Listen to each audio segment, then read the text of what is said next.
Untuk menemani entertainment di rumah, kali ini Pichel akan bahas lagi sebuah TV box dan ini tuh datang dari EVPad dengan model EVPad 5S 6K.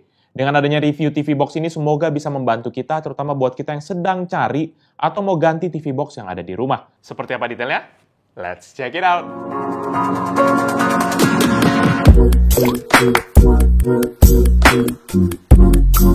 Halo guys, balik lagi bersama Pichel dan kali ini kita akan review sebuah TV box yaitu EVPad 5S 6K.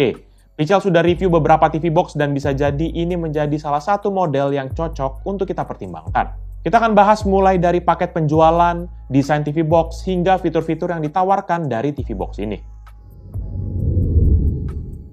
Secara tampilan kotak, bentuknya ini cukup plain banget, standar banget, yang didominasi dengan warna biru dengan tulisan EVPad di sekujur akan kotaknya.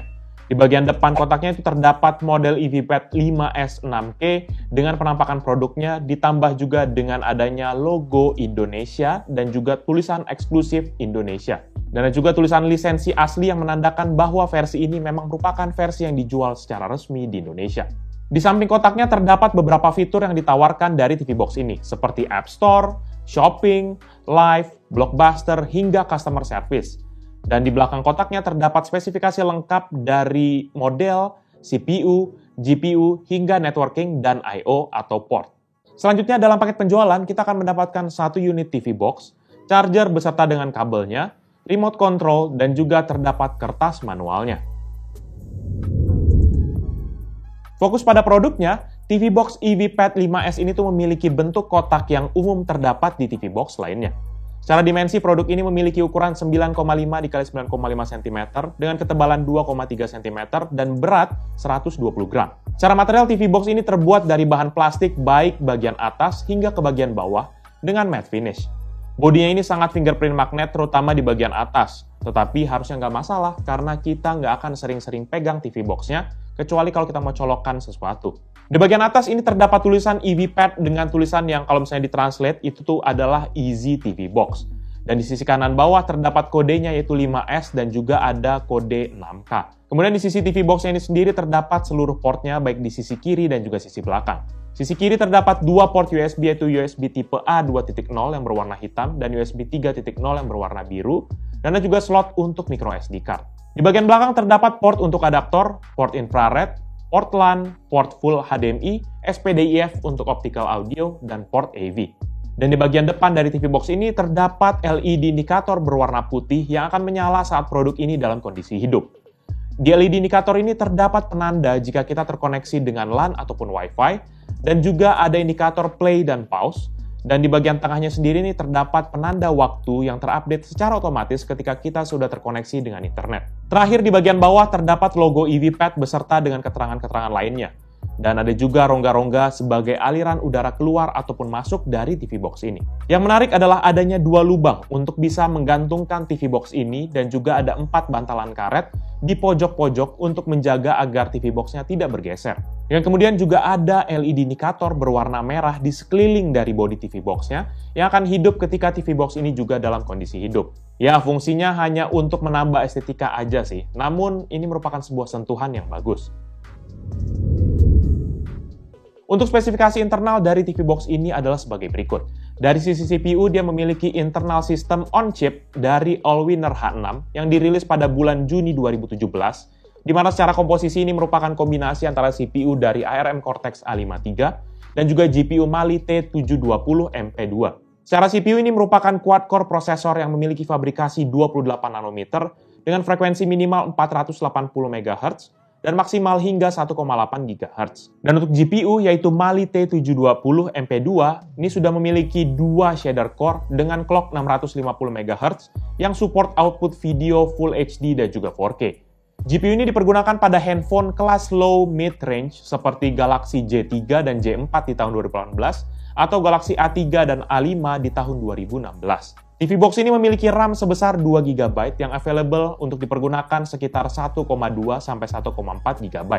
Karena memang sisanya dipergunakan oleh sistemnya. Dan untuk storage secara internal ada 16 GB yang memiliki free sekitar 10 GB setelah diisi oleh operating system. Kalau storage-nya sendiri dirasa kurang, maka kita bisa mempergunakan micro SD card hingga 128 GB untuk menambah ruang install aplikasinya. Untuk networking sudah ada Wi-Fi yang support dual band yaitu 2,4 dan 5 GHz. Tangkapan sinyalnya pun cukup baik walaupun tidak mempergunakan eksternal antena seperti TV box lainnya. Dan TV box ini juga sudah punya Bluetooth versi 4 yang bisa dikoneksikan kepada eksternal speaker ataupun kepada handphone kita. Selanjutnya dari sisi software, EVPad 5S TV box ini tuh mempergunakan OS Android versi 7 atau Nougat yang sudah di-root. OS ini tergolong cukup ketinggalan zaman karena rata-rata TV box sekarang sudah mulai gencar masuk kepada Android OS versi 9 atau versi 10. Pada saat awal menghidupkan TV box ini, maka akan ada logo EVPad. Waktu bootingnya berkisar sekitar 25 hingga 30 detik dari awal power dihidupkan sampai masuk kepada main menu. Dalam main menu memiliki desain tiles layaknya TV box pada umumnya. Secara umum ada dua page, yaitu yang pertama adalah home dan yang kedua adalah untuk app. Di bagian home ada beberapa bagian utama seperti store, HDTV, VOD, playback, dan juga online. Dan di bagian app terdapat seluruh aplikasi yang tersedia di TV box ini atau aplikasi yang sudah diinstal dari TV box-nya. Nah, sebelum kita mulai mempergunakan TV box ini, pastikan bahwa device kita ini sudah memiliki aplikasi pendukung seperti Jupiter Live, Jupiter VOD, dan aplikasi pendukung lainnya. Kalau aplikasi tersebut belum tersedia, nggak usah khawatir, kita bisa pencet tombol 6868 dan langsung tekan tombol Express Install untuk memulai proses instalasi dari aplikasi pendukung tersebut. Setelah kita sudah selesai install, pastikan kita terkoneksi dengan internet dan memiliki aplikasi pendukung, maka kita akan bisa fokus kepada menunya. Di bagian atas ada logo EVPad dan kemudian ada dua menu utama tadi yaitu Home dan juga App. Kemudian ada juga tanggal, hari, dan jam, beserta indikator jaringan seperti Bluetooth, Wi-Fi, ataupun LAN. Di bagian bawahnya tuh ada video singkat yang bisa berubah tergantung dari konten yang diberikan dari server EVPad-nya. Selanjutnya ada kolom Store yang merupakan tempat App Store yaitu EVPad 5 Store dan juga ada Play Store dari Google. Play Store dari Google ini tuh memiliki interface yang mirip dengan yang ada di handphone ataupun di tablet. Jadi pilihan aplikasinya akan lebih banyak dibandingkan dengan Play Store versi Android TV. Berikutnya ada kolom Shopping, namun saat ini nggak bisa terbuka aplikasinya. Sepertinya ini untuk development berikutnya. Dan juga ada iklan di sisi kanan yang bisa berubah tergantung dari server EVPad nantinya. Selanjutnya untuk kolom HDTV, ini nantinya akan menjalankan aplikasi Jupiter Live ataupun Live TV. Ya, di TV Box ini kita bisa menyaksikan siaran TV secara langsung, baik TV lokal maupun interlokal. Kita dapat melihat beberapa kategori seperti news, sport, movie, kids, TV lokal, dokumentari, religi, dan ada kategori lainnya untuk tayangan dari negara lain, seperti Singapura, Hong Kong, China, Taiwan, Jepang, Korea, India, Vietnam, Thailand, Filipina, Kambodia, banyak banget pokoknya. Lengkap banget tayangannya yang ditawarkan ini. Navigasi antar channelnya kita tinggal mempergunakan tombol panah untuk mengganti channel ataupun tombol OK di remote untuk mengganti kategorinya. Selanjutnya di kolom berikutnya ada VOD atau Video on Demand. Di VOD ini tersedia aneka film ataupun TV series mulai dari film Hollywood, anime, drama seperti Korea, Jepang, bahkan film-film lokal. Pada saat awal menjalankan aplikasinya akan ada header dengan berbagai kategori, yaitu contohnya recommended, 4K, film, drama, variety, komik, child, dan juga sport. Kategori recommended ini berisi film ataupun TV seri yang sedang hit saat ini, dan kita tinggal navigasi aja ke bawah, dan kita akan langsung bisa melihat cover art beserta dengan judul film ataupun TV seri tersebut. Kalau kategori 4K ini merupakan film yang sudah memiliki kualitas 4K, sehingga akan lebih jernih dan juga bersih gambarnya. Dan berikutnya yaitu mulai dari film hingga sport, kita bisa masuk ke dalam kategori tersebut agar mendapatkan list tayangan yang lebih lengkap ataupun bisa kita filter tayangannya. Di dalam detail dari kategori tersebut ada subkategori seperti 4K, Blu-ray, film Indonesia, Barat, Korea, Jepang, dan lain sebagainya. Untuk kita yang mau filter lebih dalam lagi, kita bisa tekan tombol menu di remote, maka akan muncul filter mulai dari opsi subtitle, genre film, tahun rilis, hingga asal negara film tersebut, ataupun seri tersebut juga. Setelah kita pilih filternya, maka otomatis akan muncul film ataupun TV series yang sesuai dengan filter yang kita pilih. Dan untuk mudah mengidentifikasi kualitas ataupun filter yang disediakan, maka akan ada indikator di cover filmnya. Di sebelah kanan atas tuh ada kualitasnya, yaitu contohnya 4K, Blu-ray, ataupun HD. Dan kalau misalnya di kiri bawah cover film, itu terdapat rating yang diambil dari IMDb.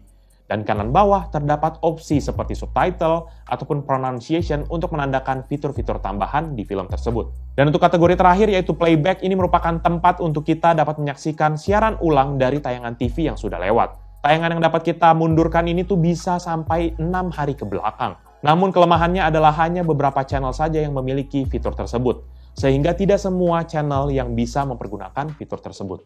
Ya, seperti pada TV Box pada umumnya, fitur utama dari device ini adalah untuk menonton TV. Jadi kemampuan utamanya adalah untuk menyiarkan siaran televisi langsung, baik lokal maupun internasional. Ini melalui jaringan internet hingga VOD atau video on demand. Selebihnya, TV Box ini menawarkan fitur yang sama seperti TV Box lainnya, seperti screencast dan juga mengkonsumsi media seperti video ataupun lagu mempergunakan aplikasi bawaan atau aplikasi tambahan dari Play Store. Dan dengan adanya Play Store, maka kita bisa mengakses ratusan bahkan ribuan hingga jutaan aplikasi ataupun games favorit kita yang ada di Play Store. Ada beberapa aplikasi yang memang tidak bisa ditemukan karena versi Android yang ada di TV Box ini tuh sudah cukup berumur, atau memang sengaja tidak dioptimalkan untuk device ini. Dan ada juga beberapa aplikasi seperti Netflix yang memang tersedia di TV Box ini, namun tidak dapat dipergunakan secara maksimal karena device ini tidak terdaftar sebagai device resmi dari Netflix. Sehingga walaupun kita pakai paket yang Ultra HD atau yang paling tinggi, namun tetap hanya dibatasi kualitas tayangannya hingga 480p. Performa TV Box ini untuk diajak nge-game berada di level cukup dan juga kadang-kadang cukup oke aja lah. Karena memang keterbatasan CPU, GPU, dan juga RAM-nya. Kita coba jalankan Geekbench 5 dan TV Box ini tuh hanya mendapatkan skor 105 untuk single core dan 332 untuk multi-core. Skor yang cukup rendah sehingga nggak bisa terlalu diandalkan untuk menjalankan task ataupun kerjaan yang berat. Pada kondisi normal, tercatat suhu di TV Box ini tuh berada di level yang cukup tinggi, yaitu sekitar 60 hingga 70 derajat Celcius. Ini dikontribusi oleh penggunaan cooling pasif dan juga bukan cooling aktif, sehingga nggak ada kipas di dalam TV Box ini. Untuk mengetes kemampuan pendinginannya, kita lakukan stress test selama 5 menit pada TV Box ini. Maka hasilnya terjadi throttling sebesar 11% dan ada kenaikan suhu di inti prosesor hingga maksimal 78 derajat Celcius. Kalau mau aman, tentunya dalam jangka panjang, Pichel sangat sarankan kita mempergunakan cooling pad yang didesain untuk TV Box yang banyak tersedia di toko-toko online, agar menjaga performa maksimal dari TV Box ini dan juga mencegah agar tidak cepat rusak karena kepanasan. Selanjutnya di TV Box ini juga bisa berfungsi sebagai media center, terutama dalam konsumsi media seperti video, audio, dan gambar yang terdapat di hard disk eksternal ataupun di server kita. Kita bisa mendownload aplikasi seperti Kodi, VLC, ataupun aplikasi tontonan favorit lainnya. Kalau Pichel sih paling aman pakai Kodi. Untuk urusan kendali, TV Box ini sudah dibundling dengan remote control bawaan yang berbentuk konvensional layaknya remote control TV pada umumnya. Secara kendali sih untuk menu bawaan masih tergolong oke lah. Navigasi mayoritas mempergunakan tombol panah dan juga tombol OK. Namun kalau kita mau mempergunakan kursor, kita bisa juga dengan menekan tombol icon mouse dan menggerakkan kursornya mempergunakan tombol panah dan juga tombol OK tadi. Remote controlnya ini sendiri mempergunakan interface 2,4 GHz tanpa dongle. Namun dia membutuhkan proses pairing pertama kali dengan menekan tombol volume up dan volume down hingga ada notifikasi pairing. Dan juga di remote control ini terdapat fitur untuk mempelajari remote control dari TV kita. Jadi, hanya dengan satu remote kita bisa mengakses akan TV dan juga TV Box kita. Fiturnya sih tergolong basic ya, seperti power, volume TV, mute, dan juga source select. Dan juga untuk cara learningnya sendiri kita cukup mudah, dan itu semua diajarkan di belakang dari remote controlnya. Namun yang menjadi kendala ketika navigasi di beberapa aplikasi ataupun games, maka akan kesulitan mempergunakan remote ini. Karena memang beberapa aplikasi hanya didesain untuk penggunaan touchscreen. Kalau kita mau membeli aksesoris tambahan seperti Air Mouse ataupun keyboard ataupun mouse, ini sih akan lebih mending dibandingkan dengan remote bawaannya. Overall, menurut pendapat pribadi Pichel, TV Box dari EVPad yaitu EVPad 5S ini merupakan TV Box yang menarik banget untuk kita bisa pertimbangkan, terutama buat kita yang sedang mencari akan media entertainment. Dibanderol dengan harga 1,5 juta, TV Box ini menawarkan tayangan TV live, video on demand, dan fleksibilitas melalui Android OS yang menjadi basisnya. Channel TV baik dalam negeri hingga luar negeri, kemudian film mulai dari film lokal hingga internasional, dan juga ada film-film Mandarin, ini tersedia dengan tambahan fitur subtitle Indonesia yang bisa sangat membantu banget. Kalau mau download aplikasi juga bisa, namun perhatikan free space internalnya karena cuma 16 GB, belum lagi dipotong dengan OS-nya. Atau bisa juga tambahkan micro SD card agar lebih lega. Kalau secara desain dan port selection sih Pichel nggak ada masalah. Portnya lengkap, bahkan hingga optical audio tersedia di sini. Dan juga dengan tambahan LCD display di bagian depan dan LED merah di sekelilingnya, membuat tampilan TV Box ini beda dari TV Box pada umumnya. Paling concern Pichel ada di Android versionnya yang masih versi 7, sehingga ada beberapa aplikasi ataupun fitur yang belum tersedia di sini. Namun menurut anggapan Pichel, hal ini terjadi untuk memaksimalkan spek yang ada di TV Box ini. Jadi paling itu aja review dari Pichel kali ini terkait dengan EVPad 5S TV Box. Buat kalian berminat dengan produk ini atau mau cek produknya, bisa cek di description yang Pichel akan cantumkan di bawah ini. Dan buat kalian sudah menonton dan juga suka kan video ini, pastikan kalian hit like dan juga kalian share pada teman-teman kalian. Tapi kalau kalian nggak suka, kalian bisa langsung dislike aja video ini. Kalian juga bisa pertimbangkan untuk subscribe kepada channel Pichel agar bisa mendapatkan informasi mengenai video-video dari Pichel berikutnya. Dan kalian juga bisa kunjungi sosial media kita yaitu Facebook, Twitter, Instagram, dan juga TikTok. Dan juga kunjungi website kita yaitu pichelmediagroup.com. Jadi itu dia video dari Pichel kali ini. Thank you guys for watching. I'll see you in the next video. Bye-bye.